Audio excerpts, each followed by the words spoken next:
Right, without further ado, I'll be as quick as I can, but there's quite a lot of detail that I do want to share to make sure that we prompt a proper discussion, because we don't get many opportunities to all come together and really talk about PHIN and where we're going.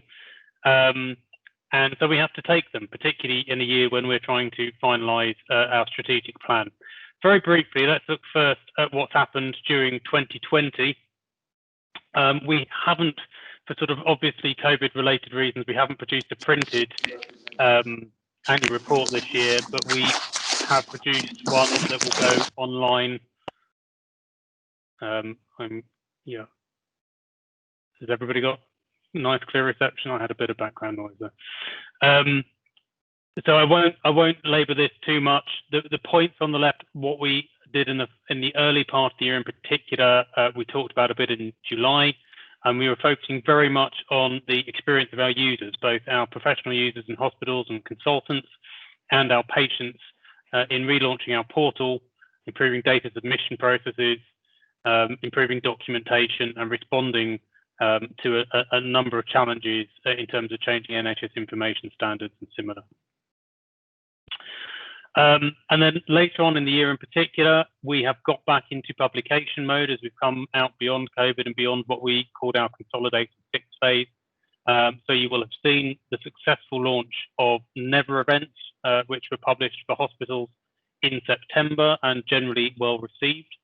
That we have managed to get out the volume and length of stay data file, which again I hope has been well received. I'm very mindful that Annabelle kicked me in the shins on this meeting last year, and quite rightly so, because we hadn't managed to get it to her last year. So I'm glad at least I can stand here this year. I'm and say still that. here, Matt. Sorry. I'm still here. Very interesting. Thank you. Good.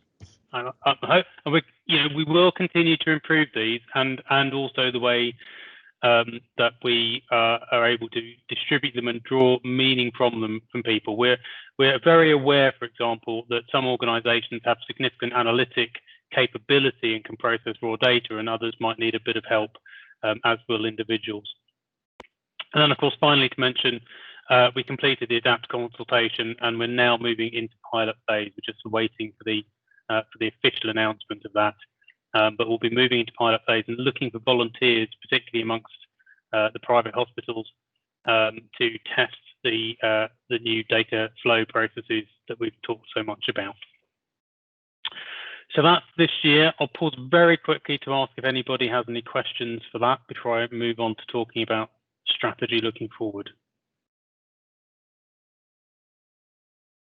Good. So firstly, to the consultation, you'll remember that we did a public consultation again for the first time. We've never consulted beyond our membership previously, but we publicly consulted on this one for our strategy for the next 5 years. We had over 30 responses, some written, some conversations, from a very wide range, from the representative bodies to provider and insurer and other organisations, through to individual consultants and I think members of the public as well. We have produced we asked, you said we will do document, very much in the spirit of what's happened with the ADAPT programme and sort of learning from our public sector colleagues. And that will be published, I think, alongside the annual report in the next 24 or 48 hours. And we consulted broadly on 4 proposed priorities and the question of future funding. And those proposed priorities, which is not easy to say, were complete and accelerated delivery of the CMA's order, an increased focus on consumers and what they need, consumer benefit, creating value for stakeholders, and delivering a collaborative and efficient model to go about producing healthcare data, not just for PHIN and the private sector, but more broadly in cooperation with the NHS as far as possible. And let me just give you the headlines to start off with. There was overwhelming clarity in terms of the CMA's order, more so than I expected, I have to say, to the tune of yes, get it done. With the second message that came through strongly, which is it is only meaningful if patients are using it. So not only concentrate on the breadth and the completeness of the information, but on your ability to get that to patients. For the other 3 priorities, the focus on consumer benefit, creating value for stakeholders and delivering greater efficiency, the clear message was they all had strong advocates, and And the overall message was yes, but the overall message was also, but don't let it distract from implementing the order. Focus on the order primarily, then give some attention to those other areas, or give attention to those other areas to the extent that they support the delivery of the order in and of themselves. And then finally, on the question of funding, pleasingly, the stakeholders are pretty sanguine about this and said, look, by and large, we recognise that more resources probably needed to get the job done in the required time frame, given what we've seen to date. So show us the plan and let's have a conversation. So that conversation and showing the plan a little bit starts today. Obviously, there's only so much detail we can go into, and I'll explain what happens afterwards. Just to give a bit more flavour to this, on complete and accelerated delivery of the CMA's order, some people called it a non-negotiable priority. Clear message was get it done and get it done right. We had put out a proposed date of 2023, largely to test people's reactions, I have to say, at that point. And there was a mix on either side of that. Some people said, yeah, 2023 sounds great. So we have factored that into our thinking. Others, particularly the insurers, said, well, just as soon as possible, and next year would be nice if you can possibly achieve it. And then others were a little bit more sanguine and said, look, the important thing is you do it right and you maintain the information and the quality of the interaction at all points. And that's actually, so long as you're making progress and showing that you're moving towards the order, that's more important than any sort of rush. So we hear all of those perspectives. We are specifically about a move from what we've called the opt-in process that we've somewhat inadvertently and somewhat deliberately created in the way that consultants validate their data at the moment, in that we don't publish any information about consultants currently unless and until they've positively signed off that information. And we're suggesting that given that only about 3,000 out of 15,000 consultants have engaged and signed off that data, we probably need a different mechanism to move us forward faster, and we propose to move to presumed publication, i.e. we will publish unless somebody's positively told us there's a reason not to, and propose some kind of plan for how that data, any data errors that are perceived, will get fixed. So there was broad support for this, again, actually, but some concerns expressed about the how, about the underlying data quality, particularly on the NHS side, and about the timing of how things would work and the workload it might mean, particularly for hospitals, with a suggestion that there should be a phased implementation. So I will come back and talk about how we're picking that up. Outcome measures, patient-reported outcome measures, people felt remained important, but everybody recognises there are practical challenges that must be overcome. I'm not going to dwell too much on those in the implementation section because we've already explained to you, I think, back in July, that we're going into partnership with the London School of Economics, who will be leading a review in the first part of 2021 to look at our whole PROMS programme and see what learning we can take from the first 5 years that will help us through the next 5 years, as well as working with all the specialty, the relevant specialty associations. The research lead from the London School of Economics is now in post, I'm pleased to say, and beginning work on that process. And then finally, on accelerated delivery of the CMA's order, that strong sense that patient awareness and adoption is essential. So it should be a key measure of success. The content must be sufficiently mature to support that additional promotion. I think that particularly came through from the insurers, who are obliged under the order to direct their patients to PHIN's website, for example. And it's a fair point that we've always had in mind. And then we asked a little bit about how we should promote the website to increase understanding. And the clear message there was organic promotions favoured over spending lots of money, which we fully understand. I think there's more that we can learn from our colleagues in hospitals and insurers and other organisations about how we can do that best and how we can work together to make sure that we are working towards a common goal there. So focus on consumer benefit. Again, as I said, overall qualified support. The hospitals and insurers essentially said, look, fine, but in support of the order and not beyond that, and don't let it get in the way, where patient groups and some other stakeholders focus not so much on the breadth of information, but on the process, and saying they really want to see co-design and responsiveness to people's needs. And I believe that we can take in both of those points of view as we look at the implementation plan. And then pricing and fee information. This is one area where I think we had less coherence, two schools of thought. One significant group saying comprehensive information on cost is imperative. That means we have to have hospital pricing and diagnostic pricing and clear should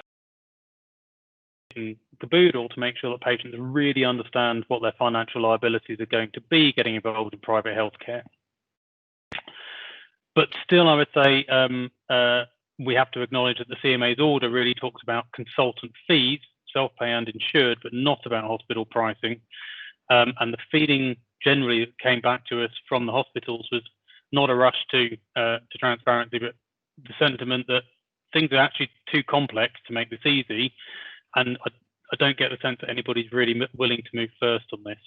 I think this is a major issue for the sector, I have to say.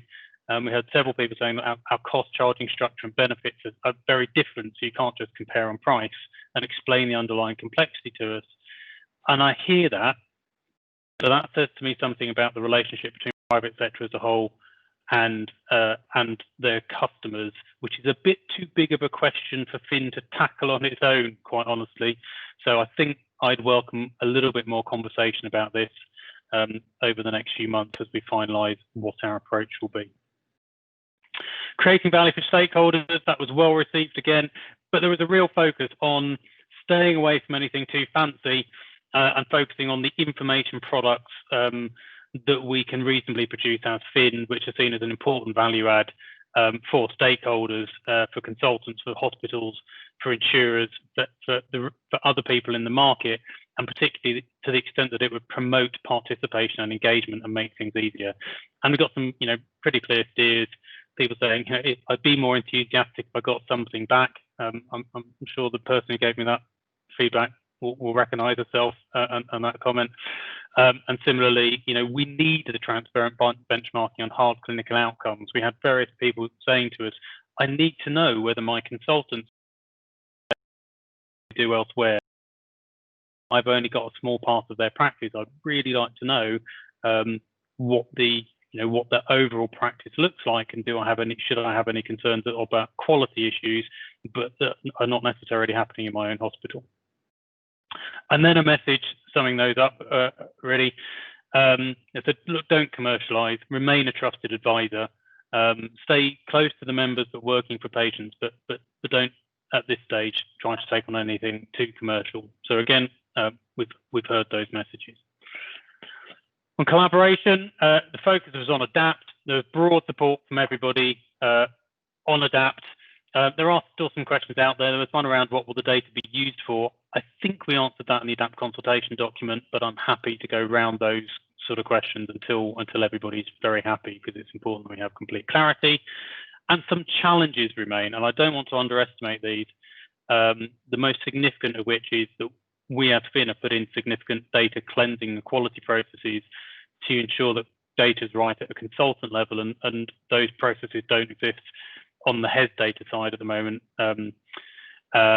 And so we'll need to work something out with NHS Digital in terms of how we can ensure data quality. And then again, we had slightly split points of view on patient safety and improvement. We talked a lot about, or asked a lot about Patterson and the Independent Medical Devices Review. Some people felt very strongly that this is really potentially the raison d'etre for PHIN, and we should actually be moving more toward patient safety and with slightly less emphasis, or more balanced emphasis, with regard to consumer protection. Others felt we should just wait and see a little bit on this. There was quite a clear message in terms of PHIN has an important role in providing the data, but don't try to step beyond that role and get too much involved in the quality or in clinical assessment. And I have to tell you, we're really comfortable with that. From my perspective, PHIN is about the data, and we're really not going to try to overstep our role because we know the limits of our capabilities. So funding, again, the conversation's welcomed. There was general recognition that we probably needed to do more to accelerate delivery, to complete and accelerate the delivery. Hospitals understandably wanted to know that fees would stay focused on the order, and we wouldn't be raising fees under mandate that would be applied to anything beyond the order. I have to say, for the first 5 years we've been the information very strict about that, and based on the feedback we've had during this consultation, I anticipate being very strict about it going forward as well. We were encouraged to consider some collaborative models. So could we lean into the resources and capabilities and competencies that already exist within the sector a little bit more than we have? I'd really like to take those conversations forward. We had some tentative conversations with insurers about whether it would be possible that they would participate in funding to relieve some of the burden from the hospitals. Cautiously, they were open to those conversations. Hospitals actually, interestingly, still expressing some reservations about them. And a strong sense that a costed roadmap is required, which, again, we'll start to show you a little bit of today, and flesh out the detail as we draw up the plan over the next couple of months. There was one other interesting thing that came out for me on funding, and it's come from actually many directions, quite consistently, both in the conversation specifically about our consultation, but also, for example, at the Private Acute Healthcare Conference in October. Incentives. The observation, which we should all know, that the mechanism that moves markets fastest is payments, and one of the issues being that there is simply no payment mechanism attached to compliance with the CMA's order or completion of data or transparency in this market at present. All of the remunerations attached to CCSD coding and the work with the insurers, and all the data that goes into the NHS is either for NHS work, but when it comes to the private work that PHIN looks at, there's just no connection there in the remuneration. Examples of where it works being quite close to home, for example, the best practice tariffs in the NHS clearly incentivize PROMS collection, but not just collection of the data. The best practice tariffs also incentivize achievement of quality standards as measured by those PROMS, which is quite important. And I think that's, again, something which we would do well to give a bit more examination in the near future. Some other themes came up. I won't labour them too much. Andy Jones helpfully reminded me that an awful lot of people have changed since the last over the last 5 years, and it would be helpful to simply refresh people's understanding of what the order actually asks for. Again, I'll do a little bit of that today, but we'll document that a bit more. But I hear that comment. I thought that was helpful. And then the question came up from several people about, can PHIN aggregate content from other sources rather than producing it all itself? And that's something which we've long looked at. And again, I'll take a very brief look at today. It's harder than it might have first seem, which we're open. So I'm going to take a little pause there before I get into our implementation plan, just to ask again if anybody wants to pick up any points from that consultation and feedback.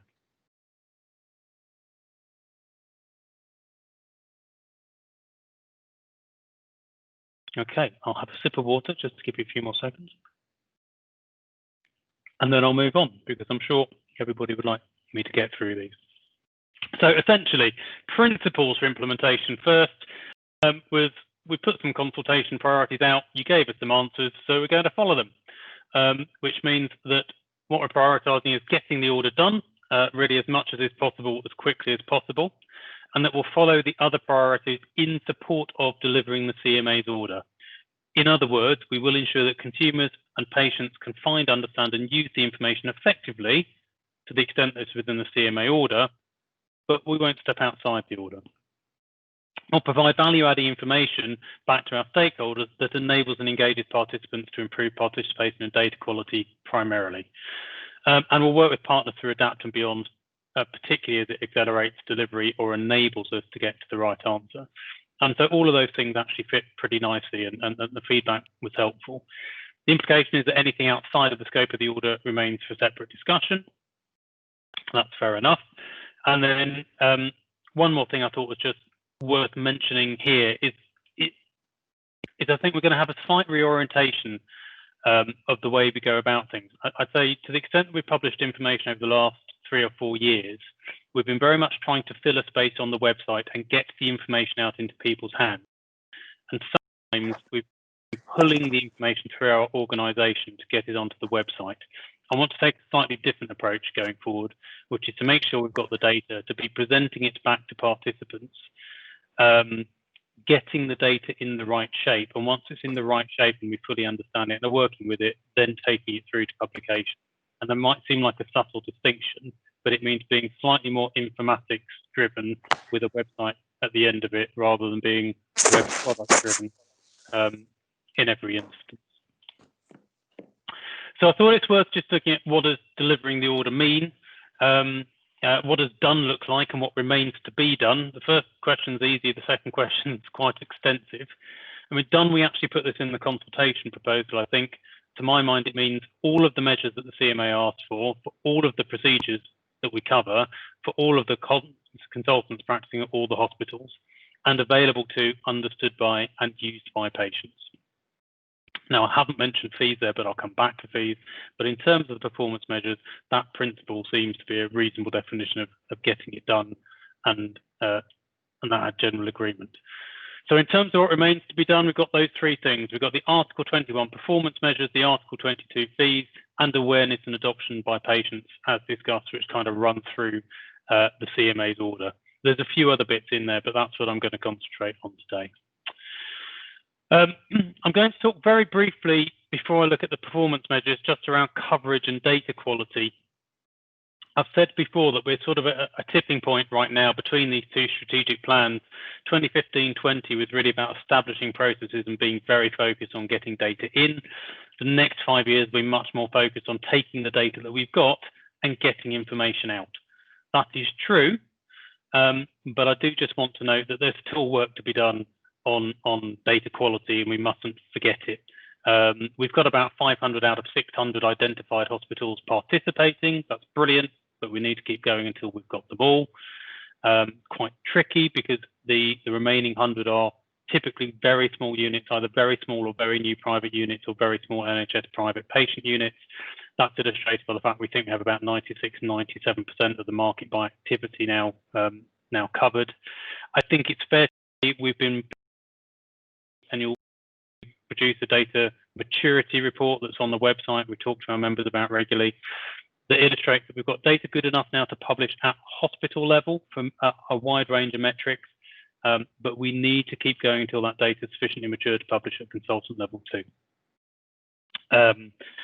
And of course, first challenge is we have to recover from COVID, because at the moment we're still a few months in arrears, and this year's been a bit of a mess.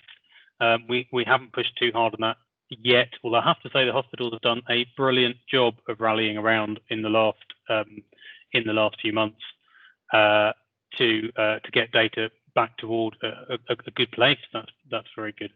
Just wanted to mention that very briefly because we can't take our eyes off it. Then I'm going to mention very briefly publication of consultant information, just to say this is the implementation plan as we've got it at the moment. As we're going to move from opt-in to presumed publication, our current thinking is that we'll try to do that from early 2022. We're not going to rush at it. We're going to give ourselves a good year to go toward it. That means we're going to consult on the detail of the approach in 2021. Of course, we'll need to design and test some practical changes to the portal and information flows in the second half of the year. We hear the concerns about workload, so we plan to phase the implementation to stagger that. And it will initially be private data. We can take responsibility for the private data. I don't think we can yet do presumed publication on a whole practice basis that reaches into NHS health data for reasons we can discuss separately. And it will place a significant burden. It will place a burden on hospitals and on PHIN. Hospitals will need to improve their data quality so it's ready for consultant level generally, and probably to do that we'll need to improve their responsiveness to consultant data quality queries, or to be more proactive in addressing those. There's huge variability that we see across hospitals in terms of their ability to deal with data queries from hospitals. There's good practice, there's less good practice, but we'll need to get people up to speed on that. And then PHIN equally will need to improve our customer service capacity. We have a very small team at the moment. As we go to presumed publication, the rate of incoming inquiries and so on will increase significantly, so we'll need to be ready to respond. Right, performance measures. I'm going to take a look at these in a little bit of detail because I do just want to remind people. The CMA Article 21 laid down 11 performance measures. And they said that hospitals had to send us data sufficiently detailed and complete that PHIN would be able to produce and publish these measures. And they said those measures to be published by procedure at both hospital and consultant level. And therein sort of lies the rub, in that these are not indicators in themselves necessarily. They are sort of buckets of things, and there's a bit more complexity behind it.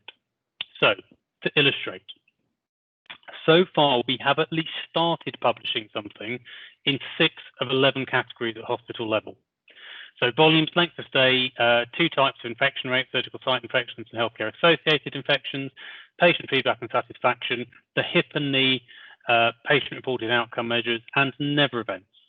But that means we've only done selected procedures within categories like PROMs and SSIs. We've only done the hips and knees. There are other procedures in those categories.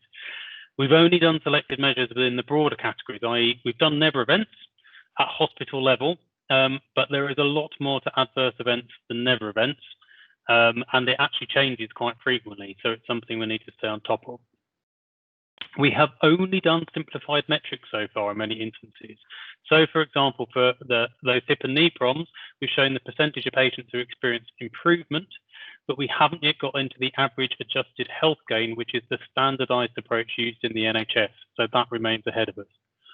And mostly, with the exception of some consultants, mostly this has been private only so far, not whole practice. So if you look at the volumes and length of stay on our website at the moment, they're mostly private only.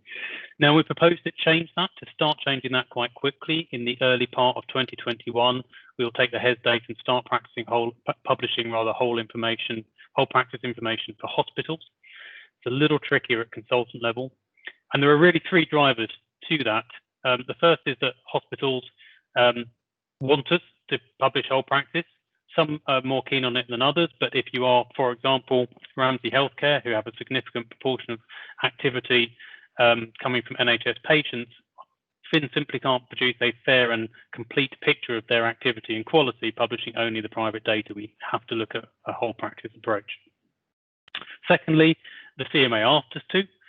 It didn't make it as far as the order, but it was quite clearly in the CMA's report, which we still have to give consideration to. And the third thing is we've got one eye on the Patterson inquiry and the fact that the first recommendation of the Patterson inquiry was calling for whole practice information for consultants.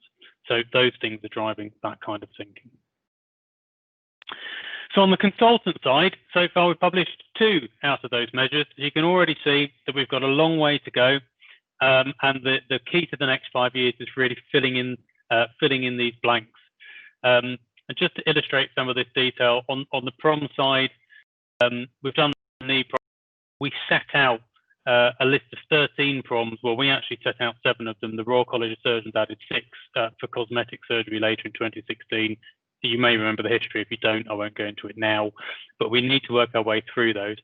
Some of these are starting to come to maturity, and we're confident of publishing first measures from them in 2021. That would include cataract surgery and breast enlargement, for example. Others are a bit further behind, but there's a list there to work through. And if you look at relevant info from registries and audits, this would be an example that people were suggesting we could aggregate the data, and it sounds beguiling.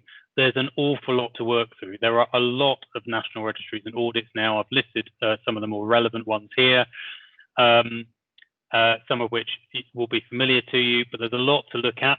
And each of these themselves, of course, breaks down into a series of procedures and a series of measures for those. Now, some of those overlap with information we're collecting otherwise, and some of them we wouldn't get any other way. So if you look there for the National Joint Registry, they report on the use of ODEP-rated implants. That's a sort of approved and kite-marked prosthesis, if you like. That's something which we wouldn't have any other way of collecting. So it might make sense for us to work with the NJR to incorporate that into the information we present to patients somehow. The point of all of this is that the CMA set out 11 performance measures, but by the time you've looked by procedure, hospital, consultant, private and NHS, and the accepted methods, there's probably 100 metrics left to publish. And that means that if we're going to get this done, we need to pick up the pace. So, implementation. Again, some priorities and some sequences. We will continue to do the hospital measures before the consultant measures. It's generally easier to do hospitals first. We'll do that. We'll work out all the kinks. Then we'll move on to consultants. We'll do the simple things first. So we'll use the data that's available. We'll use simplified interim approaches as steps toward complete publication where we can. We'll continue to focus on the measures likely to benefit the most patients. So a utilitarian approach. We will publish whole practice where and when it's possible, but we'll do private only when it's just not. And the final point on here, We're going to try to assume at the outset that some of our partnerships and plans will succeed. You'll know we've been talking to GIRFT and NCIP. Our methods are very, very similar to GIRFT and NCIP. We've followed very similar paths. We're quite heavily overlapping. They're much bigger organisations than us. And we remain keen to work with them in partnership so that we and they, and frankly, everybody participating, hospitals, consultants and others, only have to produce information once, not twice. It's more efficient and it will give a more coherent answer. We can't guarantee that will succeed because that's not down to us, it's down to a partnership. But we're going to assume it will succeed so that we're going to start planning in that we lean into those organisations, not that we do everything in duplicate. Okay. So if I lay out the next 5 years as a high-level implementation plan, it will look something like this. You've got the 5 years along the top. Let's look at the ADAPT context. We'll be in pilot phase in 2021. I'm going to assume it's operational sometime shortly thereafter, and that NHS private combined data set becomes available to us and to others, which will be a really important step. I'm going to assume that we continue to work with GIRFT and NCIP. I'm not sure how long the exploratory phase will take. It may well not take anything like the 18 months I've indicated here, but it will take some time. And then I'm going to assume we're going to work in partnership. In terms of the light blue and the dark blue, that's really me signaling that the first few years will be more hospital focused. And what I'm aiming to do, taking that data 2023 we discussed, is get as much as possible of the hospital level metrics done by 2023 as we can, acknowledging that probably we'll be filling in some of the consultant level metrics still in 24 and 25. Hospitals first, consultant second. So we've got a pretty clear plan of what we're doing in 2021. Now I'll be getting the HES data, the NHS data into length of stay and volume, publishing those problems measures where the data is sufficiently now mature that we can. We're going to start looking at audits and registries, and where they have simple profile structures by hospital and consultant, we're going to start signposting as a first step and just linking across to those audits and registries from our website. And we're going to explore some of the measures you've been sending to us for a while, some of the data around adverse events, around transfers, mortalities, and other bits and pieces. I won't go into the detail here. There is a better method for doing these ultimately, which is data linkage between private healthcare and the NHS to make sure that we see, for example, patients who discharge from a private hospital but readmit into an NHS hospital. I won't get into the detail for today. We're going to look at the simpler method next year. We're going to push into the more complex measures in partnership with GIRFT and NCIP and NHS Digital thereafter. There'll be some consultant level publication next year, including the patient satisfaction, and really on it goes from there. I'm very happy to pick up this slide. We will at the implementation forum and in other places to make sure that we start working through this detail with our members. But what I really wanted to illustrate today, there's a lot of things to do, but the plan is now really crystallizing both short term and across 5 years about how we're going to get through this and get through it together. Fees and pricing. We know what we need to do if we're going to fulfill the CMA's order. We've currently got about 35% of consultants publishing their fees. That's 7,000 out of 20,000. There's more consultants eligible to do fees than there are for performance measures, for reasons again I won't get into right now. The main missing things at the moment are medical, the sort of non-procedural fees for physicians, anaesthetic fees, because anaesthetists are consultants and are captured by the order, but it's harder to do anaesthetic fees. And then, of course, we've only done self-pay so far. We haven't done anything for insured patients. Okay.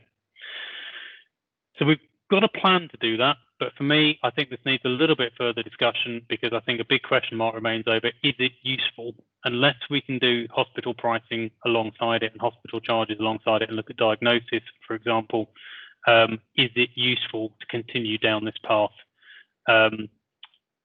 We didn't quite get clear order out the consultation yet. I think our board feels quite strongly that, and actually most stakeholders express an opinion, feel strongly that we do need to do this. The question is, can we? If we can, brilliant. If we can't, we need to give that some thought. Patient focus. I'm going to say a couple of things on the implementation plan for this, just reminding people that the answer from the consultation was yes, in support of the order. In 2021, you'll see some quite significant changes to our website. You'll remember that we conducted some research earlier in the year, and that really steered us toward creating a clearer journey for users to orient them more clearly toward making a choice, a decision of their hospital or their consultant, and helping them reach that decision, that they needed some contextual information to support those decisions, so we need a better content strategy and some overall simplification and engagement processes. So that you'll see start to come to fruition in 2021. A few other contextual things. Andrew mentioned earlier, we're in the process of appointing another independent non-exec director, having had a vacancy on the board now for 2 years.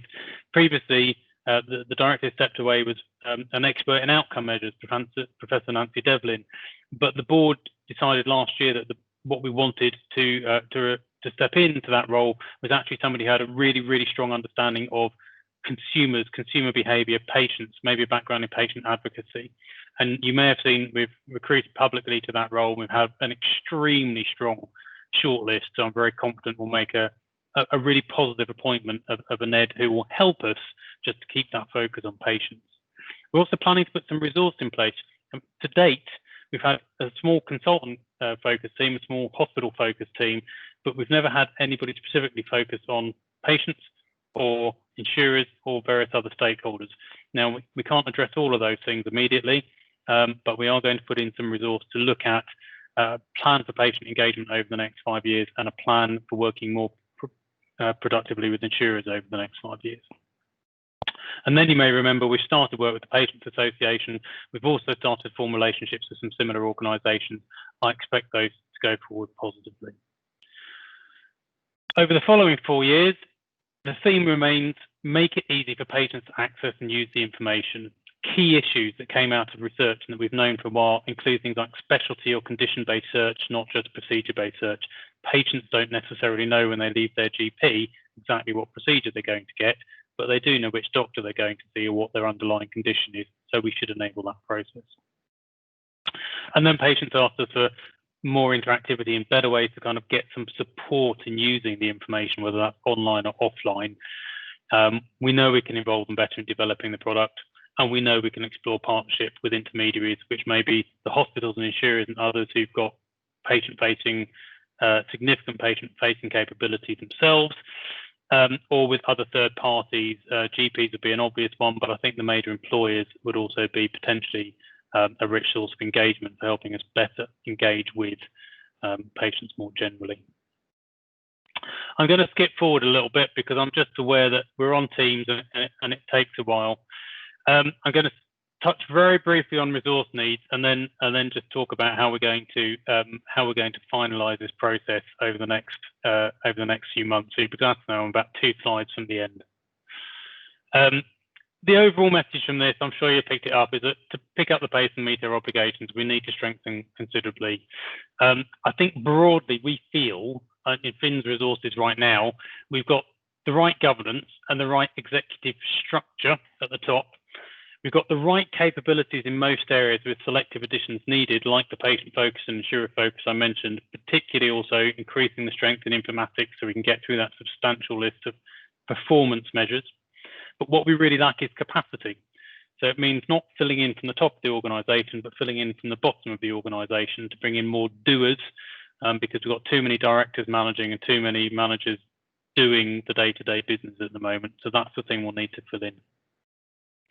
At our current estimate, and this is a bottom-up estimate with some detail, I'm not going to go into it too much now, but I'm really happy to have this conversation very transparently with everybody who wants to participate. We believe we'll need to roughly double capacity by mid-2023 if we're going to deliver by the end of 2025. That doesn't necessarily mean all headcount, and the world is definitely changing. Again, I think I'm quoting Andy Jones here. I'm saying that your options are, as they always are, build, buy, or borrow. I put the capacity in-house, contract it, or work with partners to figure out how it can be done more effectively. And I hope you'll recognise we're trying to do that and put in place the processes to do that as far as we possibly can anyway. This will need further discussion. I'm under no illusion. So on that note, and I won't pause here, I'll do one more slide first. In terms of finalisation of the strategic plan, look, it is a 5-year plan, and in terms of implementation, a lot of these items are now settled. They're pretty obvious. We can get going on them. So implementation start for us is 1st of Jan 2021. But in terms of finalising and publishing the 5-year plan, that will run through until July for 3 or 4 reasons. The first of which is, I'm just going to mention it again, we're still waiting for the DHSC response on Patterson and the medical devices review. Those could be pretty significant, and they might lean quite hard on PHIN and on ADAPT, and they might ask the private healthcare sector to do a number of new things. And I think it'd be daft for us to be overly finalised on our strategic plan for the next 5 years when that very major potential factor is just around the corner. Secondly, of course, we need to put the detail into this implementation plan and work with our members to do it. Thirdly, we need to finalise our resources and budget. And the next time we'll review the budget and to bring that back to members formally will be at our July members meeting, because our business year starts on the 1st of August. And you may recall that under the order, actually, our strategic plan actually has to be formally approved by both the CMA and our members. So the opportunity to formally approve it will be at the July members meeting, albeit that we hope to have done all of the hard work and secured everybody's final input and approval in the months between now and then, hopefully more sooner than later. So the overall message on that is there's still a lot of detail to work through. We will work with our key stakeholders during Q1 and Q2 next year to do that. No, well, thank you very much indeed. Matt, I mean, a really strong presentation. I'm sure on behalf of the board, we thank you very much for putting that together, and I think you've covered a huge amount of ground. So, so well done. Thanks very much indeed. That then, everybody, is the end of our AGM and the informal meeting. Thank you so much for coming along, and on yet another Zoom call, as I said at the beginning, but it's worked very well, actually, much to my surprise. I was concerned it was going to go all wrong, but it's been worked very well, and everyone's been great in their questions and the discussion as well. So thank you all very much indeed, and see you again at the next meeting, if not in between, with our various discussions which are going to be taking place over the next 2 quarters. Thank you and goodbye.